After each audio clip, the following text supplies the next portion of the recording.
arparadio.com की प्रस्तुति इतिहास का अभ्यास।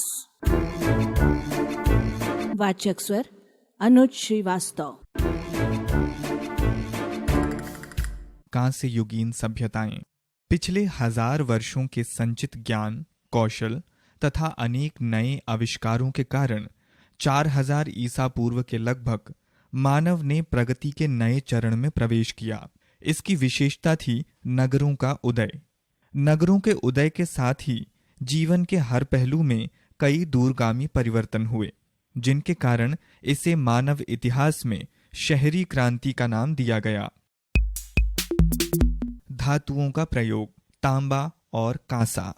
धातुओं की खोज और प्रयोग का मानव जीवन के इतिहास में काफी महत्व है। धातुओं से मनुष्य को एक ऐसी सामग्री मिल गई जो पत्थर से अधिक टिकाऊ थी और जिसका प्रयोग विविध प्रकार के औजारों, उपकरणों और हथियारों को बनाने के लिए किया जा सकता था और इस प्रकार बढ़ती हुई आवश्यकताओं की पूर्ति हो सकती थी। सर्वप्रथम जिस धातु को ढूंढ निकाला गया और जिसका उपयोग औजार बनाने के लिए किया गया वो था तांबा। काफी समय तक संसार के कुछ भागों में तांबे के औजार का उपयोग पत्थरों के औजारों के साथ साथ होता रहा। जिस काल में मनुष्य ने पत्थर तथा तांबा के औजारों को साथ साथ उपयोग किया उसे ताम्र पाषाणिक काल कहते हैं। मनुष्य केवल प्राकृतिक तांबे का उपयोग करता था जिसे नदियों के तटों से जमा किया जाता था। विश्वास है कि सबसे पहले तांबे का उपयोग लगभग 5000 ईसा पूर्व में हुआ। बाद में मनुष्य ने खानों से तांबा निकालना सीखा। ऐसे तांबे का उपयोग 4500 ईसा पूर्व के दक्षिण इराक के सुमेर में आरंभ हुआ। कुछ क्षेत्रों में जहां पूर्व सभ्यताओं का विकास हुआ वहां तांबा नहीं था। उन क्षेत्रों के लोगों को दूर देशों में तांबा लाने के लिए जाना पड़ता था। इसके परिणाम स्वरूप व्यापार का विकास हुआ जिससे विभिन्न देशों के लोग निकट आए। लोगों ने तांबे के साथ साथ टिन व जस्ते को मिलाकर कांसा नामक मिश्र धातु बनाना प्रारंभ किया। कांसा तांबे से अधिक उपयोगी साबित हुआ। वो तांबे से अधिक सख्त होता है, इसलिए मजबूत औजारों, हथियारों तथा उपकरणों को बनाने के लिए अधिक उपयोगी होता है। कांसे के औजारों और हथौड़ों के उपयोग से बढ़ईगिरी की उन्नति में सहायता मिलती है। परिणाम स्वरूप पहिए का आविष्कार हुआ। पूर्व सभ्यताओं के विकास में कांसे के महत्व के कारण पूर्व सभ्यताओं के काल को कांस्य युग कहा जाता है। इन सभ्यताओं को कांस्य युगीन सभ्यता कहते हैं। धातुओं के उपयोग से मनुष्य अपनी विभिन्न आवश्यकताओं की पूर्ति के लिए विविध प्रकार के औजारों को गढ़ने में समर्थ हो सका। धातु के औजारों से शिल्पकारिता की उन्नति हुई, जिसके परिणाम स्वरूप नए औजारों और नए शिल्पों का विकास हुआ। धीरे धीरे खानों से अयस्क निकालने और औजारों को बनाने के लिए धातु तैयार करने की व्यवस्थित विधि उन्नत हुई। धातुओं के उपयोग के लिए विशेष कौशल और ज्ञान की जरूरत हुई। इसी कारण समाज में धातु कार्य में विशेषता रखने वाले कर्मियों का उदय हुआ। सिंधु घाटी सभ्यता, प्रारंभिक सभ्यताओं की समान विशेषता। करीब 2500 ईसा पूर्व के आसपास भूमध्य सागर और एशियन सागर के आसपास के इलाके, सिंधु घाटी, चीन में हवांगहो घाटी, इराक, मेसोपोटामिया में दजला और फरात की घाटी और मिस्र में नील नदी सभ्यता के केंद्र के रूप में सामने आई। इनमें से 4 सभ्यताओं का वर्णन इस अध्ययन में किया गया है। इन सभ्यताओं की कुछ समान विशेषताएं थीं, यद्यपि इनमें से हर एक का अपना एक विशिष्ट चरित्र और उनका मानव प्रगति में अपना विशिष्ट योगदान है। प्रत्येक सभ्यता में एक संगठित राजनीतिक और सामाजिक व्यवस्था, वाणिज्य और व्यवसाय, जटिल धार्मिक धारणाएं, लेखन पद्धतियां, कला और विज्ञान तथा गणित का विकास हुआ। कृषि में सुधार। हर सभ्यता में किसानों को अपनी जरूरत से ज्यादा अनाज उत्पन्न करना होता है। हल तथा सिंचाई का प्रयोग आरंभ करने के बाद ही बड़े पैमाने पर उत्पादन संभव हो सका। लकड़ी का हल उपयोग में लाने के बाद पहले की अपेक्षा काफी अधिक जमीन पर खेती की जा सकी। आरंभ में हल को आदमी खींचता था, मगर बाद में उसे पशु खींचने लगे। सिंचाई की आवश्यकताओं के कारण भी सभ्यता के विकास में मदद मिली। नदियों के किनारे की जमीन से जंगल काटकर खेती के लायक बनाया गया। दलदलों का पानी निकालने के लिए नालियां खोदी गईं। बाढ़ों से बस्तियों को बचाने के लिए बांध बनाए गए। खेतों को नियमित रूप से जरूरत के अनुसार पानी मिलता रहे, इसलिए बहुत सी नहरें बनाई गईं। इन सब कार्यों के लिए बड़े पैमाने पर सहकारी प्रयत्नों की आवश्यकता हुई।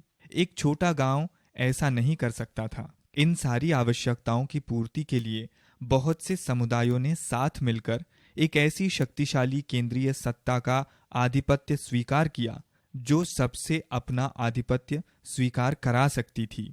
इस प्रकार सिंचाई की आवश्यकता ने बहुत से लोगों को मिलकर नगर में स्थित एक केंद्रीय सत्ता अथवा सरकार का आधिपत्य स्वीकार करने में सहायता की। जब अन्न का उत्पादन अधिक होने लगा, तब बहुत से मनुष्य अपनी आवश्यकता के लिए अन्न उत्पादन के कार्य से मुक्त हो गए।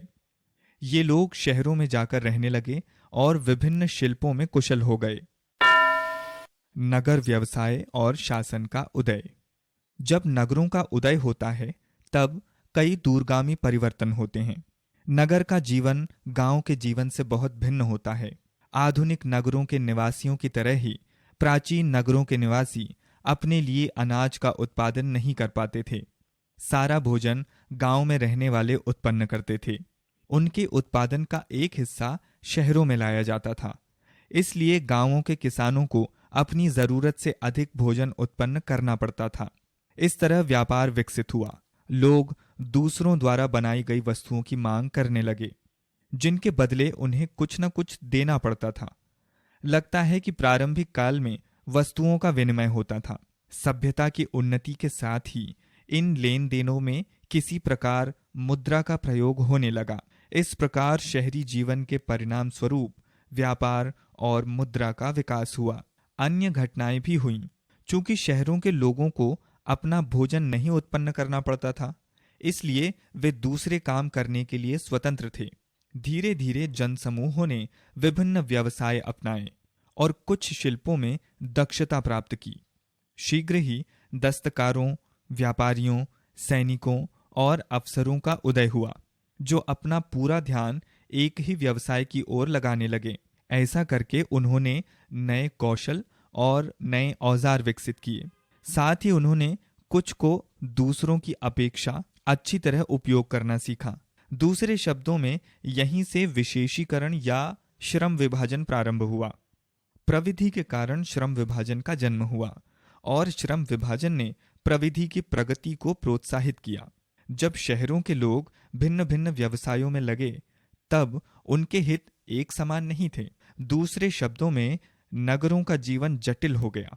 सार्वजनिक जीवन के नियमन के लिए एक संगठन की जिम्मेदारी के अंतर्गत व्यवस्था बनाए रखना, कानून बनाए रखना तथा नगर के मामलों की देखरेख करना आ गया। उसे ये जिम्मेदारी पूरी करने के लिए जनसमूह की आवश्यकता हुई। कालक्रम में समाज में शासकों और राजाओं का उदय हुआ, जिसे हम आज सरकार कहते हैं। उसका ये प्रारंभिक रूप था।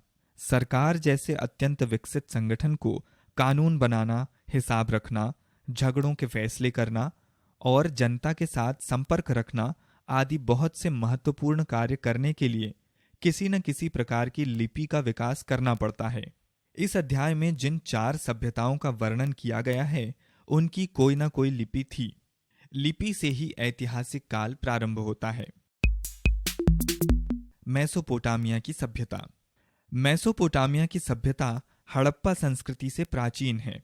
जीवन के अनेक क्षेत्रों में मेसोपोटामिया ने मार्गदर्शन दिया तथा अन्य सभ्यताओं ने उनका अनुकरण किया। मेसोपोटामिया का अर्थ है नदियों के बीच की भूमि। इस भूमि को दजला और फरात नदियां सींचती हैं। प्राचीन में इसके बिल्कुल दक्षिणी भाग को सुमेर कहा जाता था। सुमेर के उत्तर पूर्व की ओर एक भाग को बाबुल, बेबीलोन, अक्कद कहा जाता था। उत्तर की उच्च भूमि का नाम आसीरिया था। मेसोपोटामिया के निवासियों ने ऐसे तौर तरीकों का आविष्कार किया जिससे वर्ष भर सिंचाई के लिए पानी मिलता रहे और बाढ़ों पर नियंत्रण रखा जा सके। मेसोपोटामिया के राज्यों का उत्थान और पतन। 3000 ईसा पूर्व के लगभग सुमेर सभ्यता उन्नति के उच्च शिखर पर पहुंच चुकी थी। लगता है कि इन क्षेत्रों में जो शहर थे वो प्रारंभ में सिंचाई योजनाओं के नियंत्रण के केंद्र थे। वे जल्द ही वाणिज्य और उद्योग के केंद्र भी बन गए। इनमें सबसे प्रसिद्ध नगर एरेक, एरिड, लगाश और उर थे। इनमें से हर एक किसी न किसी छोटे राज्य की राजधानी था, परंतु इन सब की संस्कृति का ढांचा एक सा था। उनके बीच हमेशा लड़ाई चलती रहती थी। 2600 ईसा पूर्व के लगभग उर के राजा अधिक शक्तिशाली हो गए और उनका प्रभाव दूसरे क्षेत्रों में भी फैला। अक्कद राज्य के निवासियों ने सुमेर के निवासियों के बहुत से रीति रिवाजों को और उनकी संस्कृति को बहुत कुछ अपना लिया था। 2500 ईसा पूर्व के लगभग एक शक्तिशाली राजा ने सुमेर और अक्कद दोनों राज्यों को मिलाकर एक राज्य बना लिया और उसने अगादे को इस राज्य की राजधानी बनाया। किंतु लगभग 100 वर्षों के अंदर ही आक्रमणकारियों ने इस राज्य को नष्ट कर दिया। मेसोपोटामिया के इतिहास की दूसरी प्रमुख घटना है बाबुल में एक नए राज्य वंश का उदय। इसके शासक हम्मुराबी ने वर्तमान इराक को एक राज्य के रूप में संगठित किया। 1600 ईसा पूर्व तक ये राज्य भी नष्ट हो गया। इस बार हिटइट्स नाम के आक्रमणकारियों ने हमला किया और आक्रमणकारी एशिया माइनर, जिसे अब तुर्की कहते हैं, वहां से आए थे। हिटिट्स के लोगों ने अपने युद्ध के रथों में घोड़े लगाए थे और लोहे के हथियारों का प्रयोग किया था। मेसोपोटामिया के शहर। उर नगर मेसोपोटामिया के सबसे बड़े शहरों में से एक था। प्रत्येक नगर का अपना संरक्षक देवता था। उर नगर का देवता चंद्रमा था, जिसे नन्नार कहते थे। देव मंदिरों को जिगुरत कहते थे, जिसका अर्थ है स्वर्ण की पहाड़ी। मेसोपोटामिया के सामाजिक वर्ग। मेसोपोटामिया के राजा को पृथ्वी पर देवों का प्रतिनिधि समझा जाता था। महत्व की दृष्टि से समाज में दूसरा स्थान पुरोहितों का था। आम धारणा है कि राजाओं का पद बनने से पूर्व यहाँ पुरोहित ही शासन चलाते थे। समाज में पुरोहितों के बाद राज कर्मचारियों और लिपिकों का स्थान था। मध्यम वर्ग में व्यापारी, जमींदार, कारीगर और दुकानदार आते थे। समाज में दासों का स्थान सबसे नीचे था। वे अधिकतर युद्ध बंदी होते थे। हम्मुराबी की विधि संहिता। हम्मुराबी ने अपनी प्रजा के लिए एक विधि संहिता बनाई। उसकी संहिता जीवन के सभी पहलुओं को ध्यान में रखकर बनाई गई थी। यदि एक नागरिक किसी दूसरे राज्य के नागरिक के प्रति कोई अपराध करता है तो वो अपराध सारे राज्य के विरुद्ध समझा जाता था और राज्य अपराधी को दंड देता था। इस संहिता में समाज का विभाजन धनी, निर्धन और दास तीनों वर्गों में किया गया था।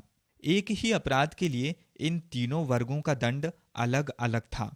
जिस शिला पर हम्मुराबी की विधि संहिता अंकित है उसमें राजा को अपने देवता के सामने सम्मान की मुद्रा में खड़ा दिखाया गया है और उसके नीचे संहिता दी हुई है। मेसोपोटामिया के धार्मिक विश्वास तथा रीति रिवाज।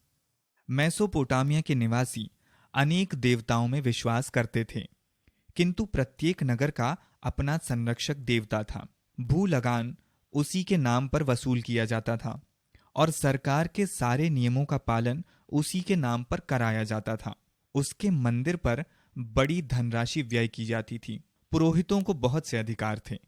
लोग मृत्यु के बाद के जीवन चक्र में विश्वास रखते थे। वे कब्रों में शव के साथ भोजन और दैनिक जीवन के उपयोग और अन्य वस्तुएं भी रखते थे। मेसोपोटामिया के व्यवसाय, कला और शिल्प। मेसोपोटामिया के अधिकतर निवासियों का मुख्य व्यवसाय कृषि था। बड़े पैमाने में धातुओं के उपयोग के पहले वे पकाई हुई चिकनी मिट्टी की हंसियां काम में लाते थे। खेतों की सिंचाई के लिए हर समय पानी मिल सके इसलिए मनुष्य बाढ़ का पानी नहरों द्वारा ले जाकर बड़े बड़े जलाशयों में इकट्ठा कर लेते थे। वे हल जोतने के लिए मवेशी काम में लाते थे और उसकी नस्ल सुधारने पर भी ध्यान रखते थे। खेती भी करते थे।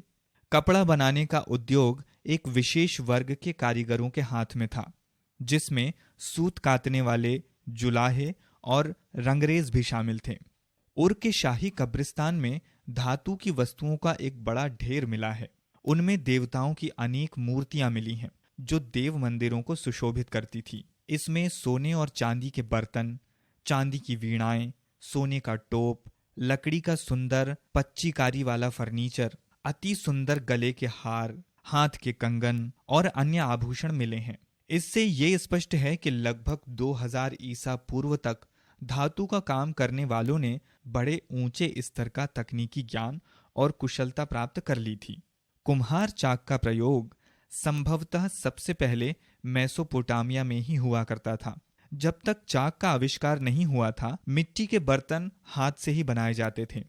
मेसोपोटामिया के मिट्टी के बर्तन इतने अच्छे नहीं थे जितने कि हड़प्पा संस्कृति के निवासियों के हैं। शीशे के बर्तन भी शायद सबसे पहले मेसोपोटामिया के निवासियों ने ही बनाए। मेसोपोटामिया का व्यापार तथा वाणिज्य। मेसोपोटामिया के निवासियों की समृद्धि मुख्य रूप से उनके विदेशी व्यापार पर निर्भर थी। उन्हें कच्चा माल विदेशों से मंगाना पड़ता था। इससे वस्तुएं बनाकर वे अपने देशों और विदेशों में बेचते थे। कच्चा माल विदेशों से आयात करते थे। उनमें पत्थर, अच्छे प्रकार की लकड़ी, सोना, चांदी और अन्य धातुएं शामिल थीं। उनके बदले वो अपने देश के अतिशेष अनाज भेजते थे, क्योंकि उनके देश में अनाज का उत्पादन प्रचुर मात्रा में होता था। मेसोपोटामिया में वस्तुओं को ले जाने के लिए पहिए वाली गाड़ियां थीं और पानी द्वारा माल ले जाने के लिए नदियां और बहुत सी नहरें थीं, जो सिंचाई के लिए बनाई गई थीं। जल मार्ग द्वारा सामान को एक स्थान से दूसरे स्थान पर ले जाया जाता था। इस प्रकार से दो सभ्यताओं के बीच परस्पर व्यापार होता था। कीलाकार लिपि। मेसोपोटामिया की पहली लिपि का विकास सुमेर में हुआ। इसमें वस्तुओं का ज्ञान कराने के लिए लेखों, चिन्हों, संकेतों और चित्रों का प्रयोग किया गया। जब ये बात निश्चित हो गई कि अमुक चिन्ह या चित्र में अमुक वस्तु का बोध होता है, इन वस्तुओं का ज्ञान कराने के लिए लेखों, चिन्हों, संकेतों और चित्रों का प्रयोग किया जाने लगा। तब ये बात निश्चित हो गई कि अमुक चिन्ह या चित्र में अमुक वस्तु का बोध होता है। सुमेर निवासियों ने कतिपय विचारों को व्यक्त करने के लिए विशेष चिन्हों या चित्रों का प्रयोग करके इस कठिनाई को हल कर लिया। एक व्यवस्थित लेखन पद्धति का विकास सबसे पहले सुमेर निवासियों ने किया। इस पद्धति को कीलाकार लिपि कहते हैं। वे तेज औजार से चिकनी मिट्टी के पहियों के चिकने धरातल पर लिखते थे। इनमें से अधिकतर व्यापार संबंधी दस्तावेज हैं, जैसे पत्र, बिक्री पत्र और अनुबंध पत्र। दूसरे प्रकार के दस्तावेजों में राज्य से संबंधित और धार्मिक पुस्तकें हैं, परंतु इनकी संख्या कम है। ज्ञान की वृद्धि। मेसोपोटामिया के लोग 60-60 की इकाइयों में गणना करते थे, जैसे आज हम 10-10 की इकाइयों में गणना करते हैं। हमारी गणना प्रणाली दशमलव प्रणाली कही जाती है। उनकी गणना प्रणाली राटू दाशमिक प्रणाली थी। 1 से 9 तक के अंकों को आवश्यकतानुसार दोहराते थे। इसी प्रकार वे 10 के चिन्ह को जितनी बार जरूरत हो दोहराते थे। 60 के लिए भी वही चिन्ह था जो 1 के लिए। यद्यपि लिखते समय इसका आकार कुछ बड़ा बनाया जाता था। 60 पर आधारित ये गणना प्रणाली अब कहीं भी प्रयोग में नहीं लाई जाती, किंतु समय का विभाजन करने के लिए हम अभी भी इनका प्रयोग करते हैं। इसी प्रकार हम एक वृत्त को 360 अंशों में बांटते हैं। मेसोपोटामिया के निवासियों ने रेखा गणित के उन सिद्धांतों को जान लिया जिसे बाद में पाइथागोरस के प्रमेय का नाम दिया गया। ये प्रमेय मेसोपोटामिया के निवासियों को भवन निर्माण में और दूरी का अनुमान लगाने में काफी सहायक हुआ। खगोल विद्या के क्षेत्र में मेसोपोटामिया वालों ने आश्चर्यजनक प्रगति की थी। वे दिन और रात की अवधि का हिसाब लगा सकते थे। वे सूर्योदय, सूर्यास्त और चंद्रोदय तथा चंद्रोस्त का ठीक ठीक समय बता सकते थे। वे पूरे दिन को 24 घंटों में बांटते थे। ये प्रणाली आज भी सारे विश्व में काम में लाई जाती है। उन्होंने आकाश को 12 भागों में बांटा और प्रत्येक भाग को अलग अलग नाम दिए। ये नाम आज भी उपयोग में लाए जाते हैं। भारत में हम इन्हें राशियां कहते हैं। मेसोपोटामिया के निवासियों की एक अन्य उल्लेखनीय उपलब्धि पंचांग का आविष्कार थी। पंचांग सूर्य या चंद्रमा की गति के आधार पर बनाए जाते थे। इसी कारण अब भी इस प्रकार कुछ पंचांग सूर्य पर तथा कुछ चंद्रमा पर आधारित हैं। मेसोपोटामिया का पंचांग चंद्रमा पर आधारित था। मिस्र की सभ्यता। मिस्र को नील नदी का वरदान कहा जाता है। इस नदी के दोनों किनारों की संकरी पट्टी हरी और उपजाऊ है। ये वो क्षेत्र है जहां पर मिस्र की सभ्यता विकसित हुई। इतिहासकार मिस्र के इतिहास को 3 कालों में बांटते हैं। प्राचीन युग को पिरामिडों का युग भी कहते हैं। इस युग में काहिरा के निकट स्थित माम्फस नगर इस राज्य की राजधानी थी। इस काल और मध्यकालीन राज्य के दौरान मिस्र की सभ्यता कला, धर्म और विज्ञान की प्रगति के कारण विकसित हुई।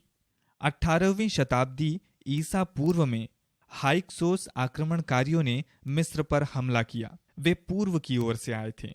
वे खाना बदोश थे और उनकी सभ्यता मिस्र के निवासियों की सभ्यता की तुलना में बहुत विकसित थी। उनका राज्य थोड़े ही दिन चला और जल्द ही मिस्र के राजाओं ने अपने देश को फिर से जीत लिया। इस प्रकार नवीन राज्य की स्थापना हुई।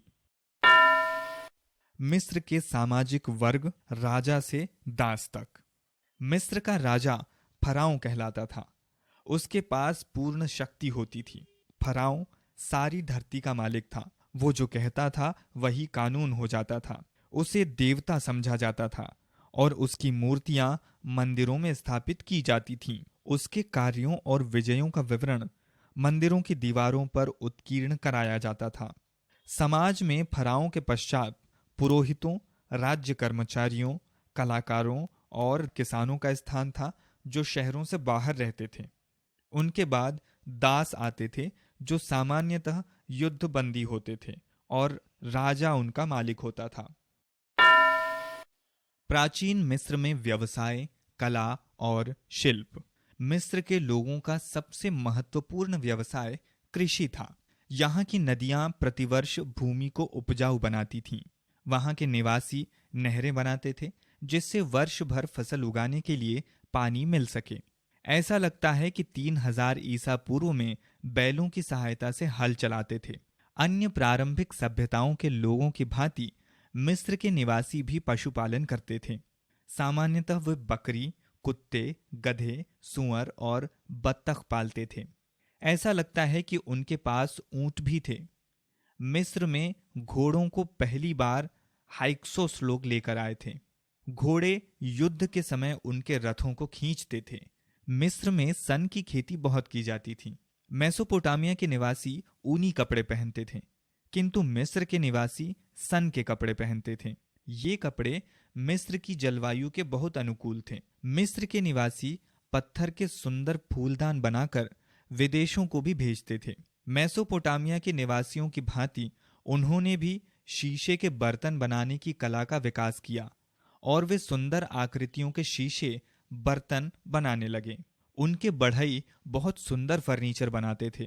हाथी दांत और बहुमूल्य मड़ियों को फर्नीचर में जड़ा जाता था। इस प्रकार के फर्नीचर को शाही मकबरों में बड़े सुरक्षित ढंग से रखा गया। धर्म। मिस्र के निवासियों का विश्वास था कि प्रकृति की प्रत्येक लीला के पीछे बड़ी शक्ति विद्यमान होती है। सूर्य उनका सबसे महत्वपूर्ण देवता था। वे इसे सब चीजों का सृष्ट मानते थे और उसकी पूजा अनेक नामों से करते थे। मिस्र वालों के अन्य प्रसिद्ध देवता थे परलोक का राजा, बाढ़ का देवता और चंद्र देवता। मिस्र वालों का मृत्यु के बाद जीवन में दृढ़ विश्वास था। मिस्र वालों की धारणा थी कि मरने के बाद भी शरीर और आत्मा दोनों जीवित रहते हैं। केवल मृत व्यक्तियों का जीवन जीवित मनुष्यों के जीवन से कुछ भिन्न होता है, इसलिए वे मृत व्यक्ति के शव की रक्षा बड़ी सावधानी से करते थे। शव को मसालों से पोतकर बढ़िया कपड़ों में लपेटा जाता था। इस प्रकार से सुरक्षित किए गए शव को ममी कहा जाता है। ममी को एक लकड़ी के संदूक में रखा जाता है, उसे चित्रों से सजाया जाता था और पत्थर के बॉक्स में बंद करके एक मकबरे में दफना दिया जाता था। मकबरे के अंदर वो सभी वस्तुएं रखी जाती थीं जो मृत व्यक्ति को पसंद थीं और जिनका वो जीवित अवस्था में प्रयोग करता था।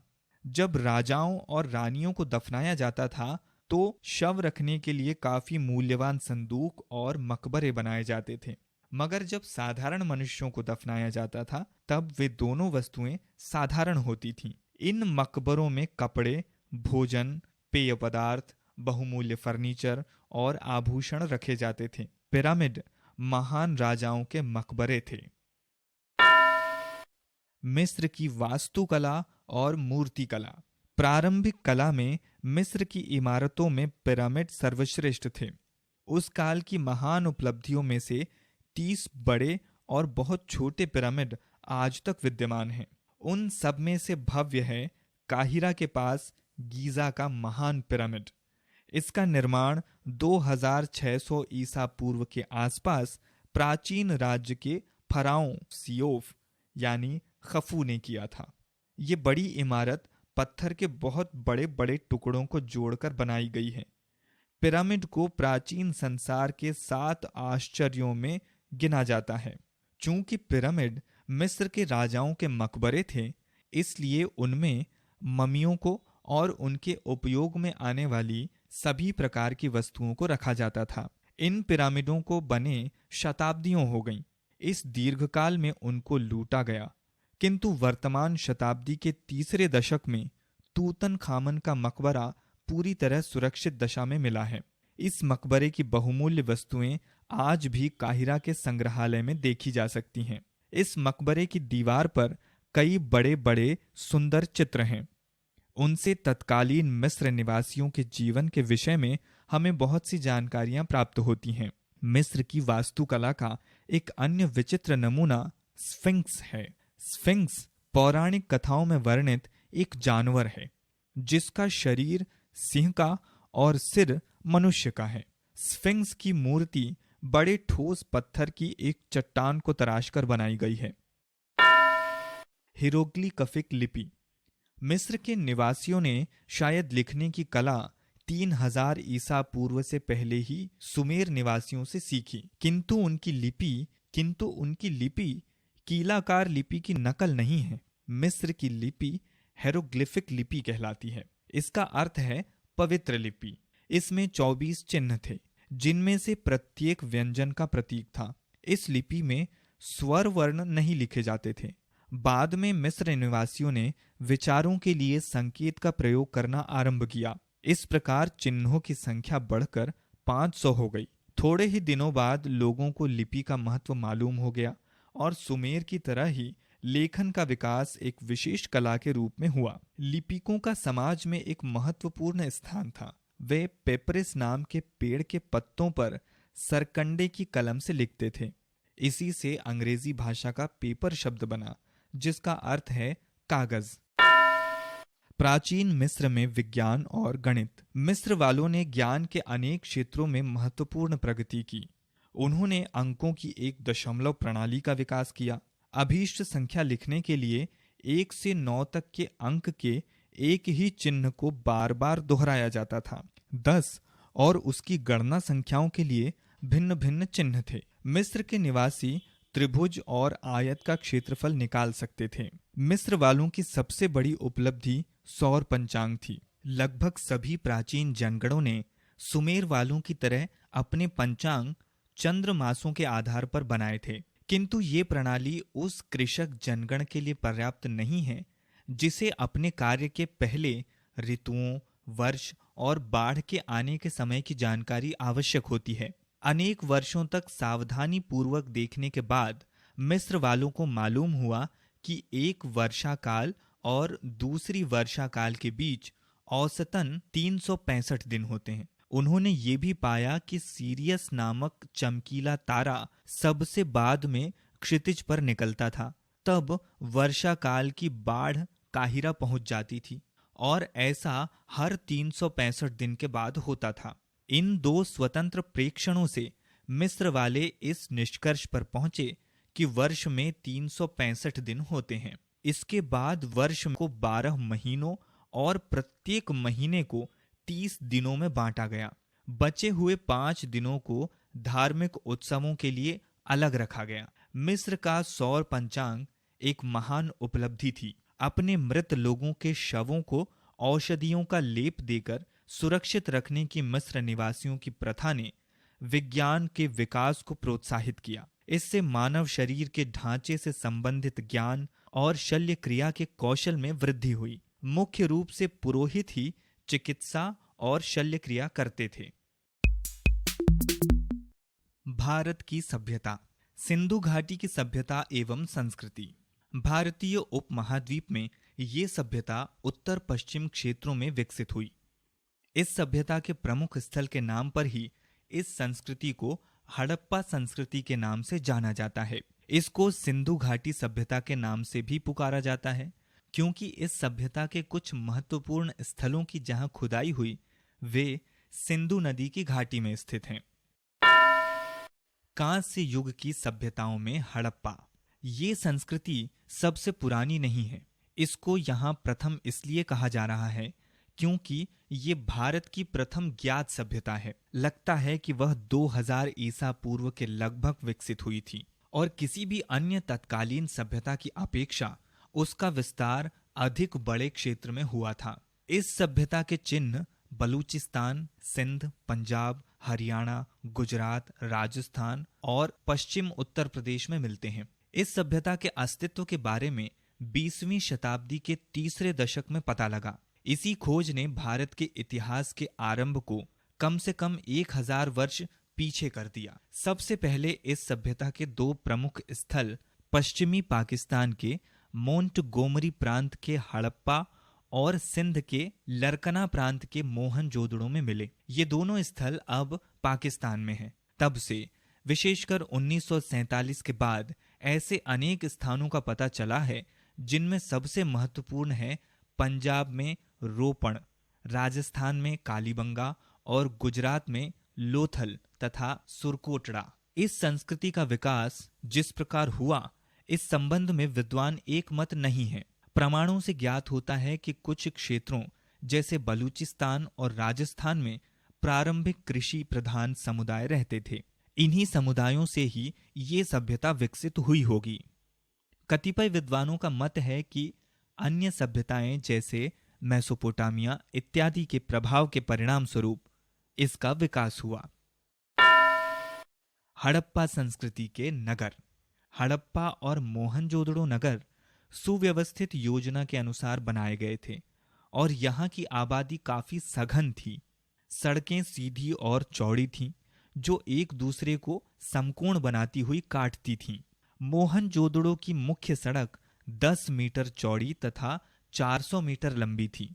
वहां के मकान सड़कों के किनारे बने हुए थे और उनके बनाने में पक्की ईंटें लगाई गई थीं। कुछ मकानों में 1 से अधिक मंजिलें हैं। प्रत्येक मकान में कुआं और स्नानागार है। मोहनजोदड़ो में जल निकासी की व्यवस्था उत्तम थी। घर की नालियों के द्वारा सारा गंदा पानी एक बड़ी नदी में जाकर गिरता था। मोहनजोदड़ो में एक बड़ा तालाब था। तरणताल के चारों ओर छोटे छोटे कमरे बने हुए थे। पानी तक पहुंचने के लिए सीढ़ियां बनी थीं। इसे सार्वजनिक स्नानागार कहते हैं। हड़प्पा में एक गढ़ मिला है। ये एक ऊंचे चबूतरे पर स्थित था और इसमें ऐसी कई इमारतें थीं जो अब तक देखने में सर्वाधिक मालूम होती हैं। अधिकतर शहरों में अनाज के बड़े गोदाम थे। संभवतः देहात से लाया गया अनाज इनमें इकट्ठा किया जाता था। पुरातत्वविदों के अनुसार लोथल एक बंदरगाह था। ये इस बात की ओर संकेत करता है कि लोथल एक महत्वपूर्ण व्यापारिक केंद्र रहा होगा, जहां विदेशी नावें भी आती होंगी। लोगों का जीवन। हड़प्पा संस्कृति के लोगों के व्यवसायों के विषय में हमें ठीक ठीक कुछ भी पता नहीं है। अधिकांश जनता खेती करती थी और वो इस शहर के परकोटों के बाहर रहती थी। वे लोग गेहूं, जौ और मटर की खेती करते थे। कपास की भी खेती की जाती थी और साधारण जनता उससे बने कपड़े पहनती थी। भोजन के लिए संभवतः मछलियां भी पकड़ी जाती थीं। इस समय बैल, बकरियां, भैंसे, हाथी और घोड़े पाले जाते थे, किंतु ऐसा लगता है कि वहां के निवासी घोड़े का उपयोग अधिक नहीं करते थे। हड़प्पा में मिले मिट्टी के बर्तन चाक पर बने हुए थे। मिट्टी के बर्तन के कुछ अच्छे नमूने मिले हैं। इनसे हड़प्पा के कुम्हारों की उच्च कोटि की कलात्मक उपलब्धियां प्रकट होती हैं। रूप और आकार की दृष्टि से इन बर्तनों की विविधता आश्चर्यजनक है। यहाँ बहुत बड़े बड़े घड़े मिले हैं जिनकी गर्दन पतली है। लाल रंग के बर्तनों पर काले रंग की चित्रकारी की गई है। हड़प्पा के मिट्टी के बर्तन की कुछ विशेषताएं हैं। इन पर बनी चित्रकारी सरल नहीं है। बहुत से वृत्त, त्रिभुज, वृक्ष और बेलों का उपयोग करके अनेक प्रकार के नमूने बनाए गए हैं। मिट्टी के बर्तनों पर जो चित्रण किए गए हैं उनसे चित्रकारों का कौशल स्पष्ट होता है। हड़प्पा संस्कृति के कई स्थलों पर मिट्टी के अनेक प्रकार के खिलौने मिले हैं। इनमें असंख्य मिट्टी की गाड़ियां मिली हैं जिनमें पहिए लगे हुए थे और जानवर जोते हुए थे। बहुत सी चिड़ियां हैं जिनकी टांगें डंडे जैसी लंबी हैं। कुछ मनुष्यों की मूर्तियां ऐसी हैं जिनकी भुजाएं घूम सकती हैं। मिट्टी के कुछ ऐसे सांड मिले हैं जो सिर हिला सकते हैं। लोग औजारों और बर्तनों के लिए धातुओं का प्रयोग करते थे। वे विविध रूपों और आकारों के मिट्टी के बर्तनों का इस्तेमाल करते थे जिन्हें कुम्हार के चाक पर बनाया जाता था। मोहनजोदड़ो में नर्तकी की कांसे की बनी मूर्ति मिली है। वो उनके कुशल कारीगर होने का आश्चर्यजनक उदाहरण है। पुरातत्वविदों को ऐसी सैकड़ों मोहरें मिली हैं जिन पर सांड, गैंडा, चीता और हाथियों की सुंदर आकृतियां खुदी हुई हैं। हड़प्पा संस्कृति की विभिन्न वस्तुएं जैसे माला के दाने, एक पिन पर बना स्वर्णिम बंदर और मोहरें मेसोपोटामिया में भी मिली हैं। एक शहर में हड़प्पा की मोहरें बड़ी संख्या में मिली हैं। ये चीजें सिंधु घाटी सभ्यता तथा मेसोपोटामिया के बीच सीधे व्यापार के संकेत करती है। कौन सी वस्तुओं का व्यापार होता था, यातायात की सही क्या व्यवस्था थी, ये बतलाने के लिए हमारे पास कोई लिखित प्रमाण नहीं है। स्थल मार्ग की कठिनाइयों से बचने के लिए व्यापार समुद्र के रास्ते होता था। व्यापारी मिट्टी के बर्तन, अनाज, सूती कपड़े, मसाले, पत्थर के बने माला के दाने, मोती और सुरमा भारत से ले जाते थे और धातु के सामान वहां से भारत ले आते थे। सिंधु घाटी के लोगों की एक कुशल सरकार थी, मगर वर्तमान जानकारी के आधार पर हम उसके बारे में भी कुछ निश्चित रूप से नहीं कह सकते। वहां कोई बड़े महल नहीं मिले, इसलिए कुछ विद्वानों का मत है कि इन नगरों में राजा का शासन नहीं था, बल्कि कुछ महत्वपूर्ण नागरिकों का समूह शासन चलाता था। इन लोगों के धर्म के बारे में भी कोई विशेष जानकारी नहीं है। बहुत सी मोहरों पर कुबड़ वाले सांड की आकृति बनी है। संभवतः वे लोग इसे पवित्र समझते थे। कुछ मोहरों पर एक देवता की आकृति बनी है। इसे हिंदू देवता शिव का प्रारंभिक रूप समझा गया है। मनुष्यों की छोटी आकृतियां तथा देवी की आकृतियां मिली हैं। विद्वानों का विश्वास है कि राजाओं तथा मातृदेवी की पूजा की जाती थी। मोहनजोदड़ो का महान स्नानागार शायद धार्मिक स्नान का स्थान रहा हो। शवों को आग में जलाया और जमीन में दफनाया भी जाता था। हड़प्पा में जो मोहरें मिली हैं वे वहां की संस्कृति के विशिष्ट उत्पादन हैं। इनमें से कुछ चिकनी मिट्टी की चौकोर टिकियां हैं। वे एक ओर उभरी हुई हैं और दूसरी ओर उन पर खुदाई की गई है।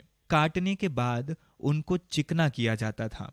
उन पर सांड, गैंडा, चीता, हाथी और मगर जैसे जानवरों की आकृतियां बड़ी स्पष्ट और सुंदर बनी हुई हैं। कुछ मोहरों पर अभिलेख भी हैं जिन्हें अभी तक पढ़ा नहीं जा सका है। जानवरों की आकृतियों में सूक्ष्म अंगों को जिस कौशल से उनमें दिखलाया गया है, इससे कोई भी व्यक्ति प्रभावित हुए बिना नहीं रह सकता।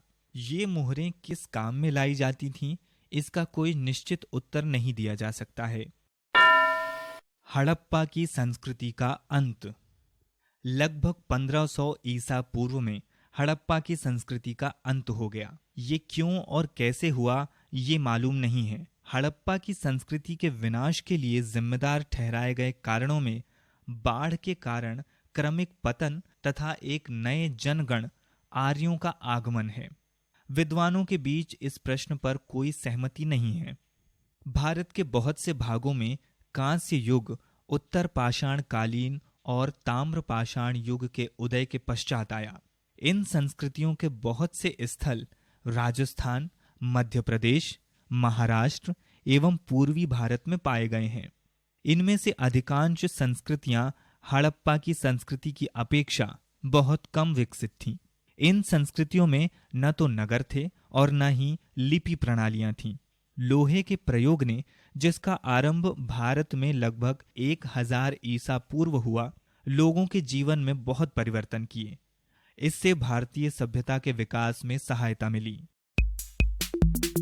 चीन की सभ्यता।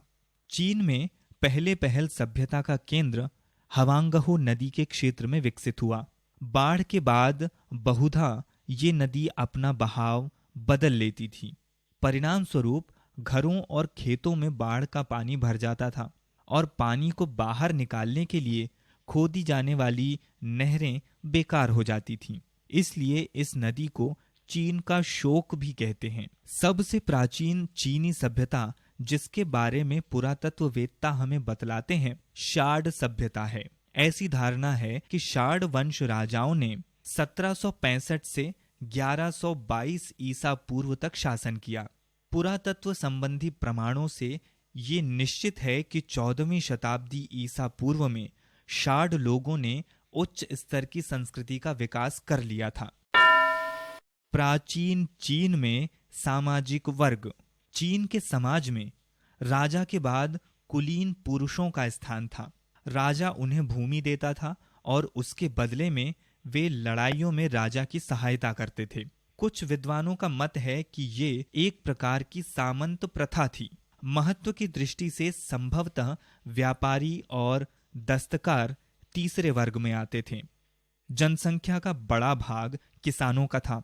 निम्नतम श्रेणी दासों की थी, जो अन्य तात्कालिक संस्कृतियों के दासों की तरह ही युद्ध और विजयों में समय बिताते थे। योद्धा कांसे का शिरस्त्राण और धातु का कवच पहनते थे। कांसे की कटार और कुल्हाड़ियां, धनुष और धातु की नोक वाले बाण वहां पर मिले हैं। प्राचीन चीन में कृषि। शाड साम्राज्य की समृद्धि कृषि पर निर्भर थी। मुख्य रूप से ज्वार बाजरे की खेती होती थी। बाद में गेहूं भी बोया जाने लगा और शाड के लोग चावल की खेती भी बड़े पैमाने पर करने लगे। चीनियों ने बाढ़ से होने वाली क्षति से बचने के लिए सिंचाई की प्रणाली निकाली। प्राचीन चीन में व्यवसाय, कला और शिल्प। चीनी सन के कपड़े पहनते थे।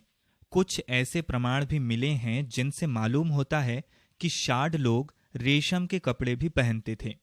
रेशम के कीड़ों को पाला जाने लगा था और कला में रेशम का उत्पादन चीन का एक महत्वपूर्ण उद्योग हो गया। इस काल में रेशम का उत्पादन चीन का एक महत्वपूर्ण उद्योग हो गया। चीनी लोग मिट्टी के बड़े ही सुंदर बर्तन बनाते थे। वे उन्हें शीशे की तरह चमकाना भी जानते थे। जल्द ही उन्होंने पोर्सिलीन की तश्तरियां बनाना भी सीख लिया। आज भी हम पोर्सिलीन की तश्तरियों या ऐसे बर्तनों को चीनी मिट्टी के बर्तन कहते हैं। इस काल में धातु की वस्तुओं के जो नमूने मिले हैं, इनसे ये स्पष्ट है कि चीन का धातु शिल्पी अपने शिल्प में पूर्णतया कुशल था। वो फूलदानों पर सुंदर चित्र बनाता था, जिससे स्पष्ट है कि वो कलाकार भी था। शाड काल की कांसे की कुछ वस्तुएं बाद में बनी बहुत सी वस्तुओं से अधिक अच्छी हैं। चीनियों द्वारा पूर्वजों की पूजा। प्राचीन चीनियों की सबसे लोकप्रिय प्रथा पूर्वजों की पूजा थी। उनका विश्वास था कि मृत्यु के बाद नश्वर प्राणी एक आत्मा का रूप ले लेता है और उस आत्मा की शक्ति अपरिमित होती है। वे मृत व्यक्ति को कब्र में दफनाने के लिए चटाई में लपेटते थे। उसके साथ फर्नीचर, मिट्टी और कांसे के बर्तन और अन्य वस्तुएं रखी जाती थीं। राजाओं के मकबरे बहुत विस्तृत होते थे। मकबरों का कमरा बहुत सुंदर ढंग से उत्कीर्ण लकड़ी से बनाया जाता था। उनको देखकर हमें मिस्र की शव दफनाने की प्रथाओं की याद आती है। चीनी लिपि। कुछ विद्वानों का अनुमान है कि चीनी लिपि मूलतः सुमेरी लिपि से निकली है। उसका प्रारंभ चित्रलेख अर्थात एक शब्द के लिए एक चित्र के रूप में हुआ, किंतु विस्तृत होकर वो एक विचार लेख बन गई, जिससे एक विचार को व्यक्त करने के लिए एक चिन्ह का प्रयोग किया गया। ये उल्लेखनीय बात है कि अति प्राचीन काल से अब तक चीनी लिपि में बहुत कम परिवर्तन हुआ है। चीन में लिपि ने एक काल का रूप ले लिया और सभी स्थानों पर उसी तकनीक को अपनाया गया। रेशम या बांस की पतली पट्टियों पर तूलिका से लिखते थे। चीन का सौर और चंद्र पंचांग। चीन का पंचांग सौर और चंद्र गणनाओं को मिलाकर बनाया गया है। महीने चंद्रमा पर आधारित थे और प्रत्येक महीने में 29 या 30 दिन होते थे। चीनियों ने इस बात का ठीक प्रकार से पता लगा लिया कि वर्ष में लगभग 365 दिन होते हैं। लगता है कि चीनी विद्वानों ने ज्योतिष के एक अन्य क्षेत्र में भी अपूर्व सफलता प्राप्त कर ली थी। वे चंद्र ग्रहण के समय की पूर्व सूचना ठीक ठीक दे सकते थे। कांस्य युगीन सभ्यता के स्मरणीय बिंदु। मेसोपोटामिया की सभ्यता के क्षेत्र सुमेर, बेबीलोन तथा असीरिया थे। असीरिया की सभ्यता का मुख्य आधार सैन्यवाद था। सुमेरिया, बेबीलोन के निवासी बहुदेववादी थे। सर्वप्रथम बेबीलोन में ही महाकाव्य की रचना हुई। गिलगमेश प्रथम महाकाव्य है। बेबीलोन के इतिहास में हम्मुराबी का स्थान सबसे ऊपर है। हम्मुराबी का शासनकाल 2123 ईसा पूर्व से 2081 ईसा पूर्व तक है। मिस्र में शासन का प्रधान फराओ कहलाता था। गणित में मिस्र ने मानव सभ्यता का पथ प्रदर्शन किया। मिस्र की सबसे बड़ी उपलब्धि सौर पंचांग थी। मिस्र के लोग हजारों प्रकार के देवी देवताओं की पूजा करते थे। आबू सिंबल मिस्र का नगर है, जहां सूर्य देवता का प्रसिद्ध मंदिर है। पिरामिड सम्राटों के शवों को सुरक्षित रखने के लिए बनाए जाते थे। ये पत्थरों द्वारा ऊंचे बनाए जाते थे। हड़प्पा संस्कृति का विकास सिंधु नदी घाटी में हुआ। सिंधु सभ्यता की खोज 1921 से 1922 में हुई थी। सिंधु सभ्यता में मातृपूजा, देव पूजा, पशु पूजा का प्रचलन था। सिंधु सभ्यता का पतन 1500 ईसा पूर्व के आसपास हुआ। सिंधु सभ्यता का प्रमुख बंदरगाह लोथल था। सिंधु सभ्यता के लोग घोड़े से अपरिचित थे। सिंधु सभ्यता के निवासी द्रविड़ मूल के थे। हड़प्पा पाकिस्तान के मांटगोमरी जिले में रावी नदी के तट पर स्थित है। मोहनजोदड़ो सिंध प्रदेश के लरकाना जिले में है।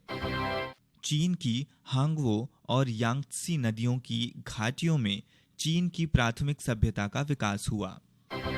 प्राचीन चीन में रेशम को चीना शुक कहा जाता था।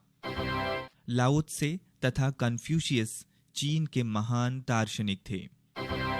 चीन में सौर चंद्र पंचांग वहां की महत्वपूर्ण खोज थी। चीन की सभ्यता के निवासी प्राकृतिक शक्तियों की पूजा करते थे। चीन के प्रथम सम्राट फूसी 2852 ईसा पूर्व से 2783 ईसा पूर्व तक थे। शी हांग ती 221 ईसा पूर्व से 210 ईसा पूर्व तक शासक रहा। ये चीन का सबसे प्रतापी सम्राट था। इसी ने चीन की दीवार का निर्माण कराया। सर्वप्रथम बारूद का आविष्कार चीनियों ने किया। कुतुबनुमा का आविष्कार चीन में हुआ। सर्वप्रथम कागज का आविष्कार चीन में हुआ। विश्व में सर्वप्रथम प्रतियोगी परीक्षाओं का आरंभ चीन में हुआ। arparadio.com की प्रस्तुति इतिहास का अभ्यास।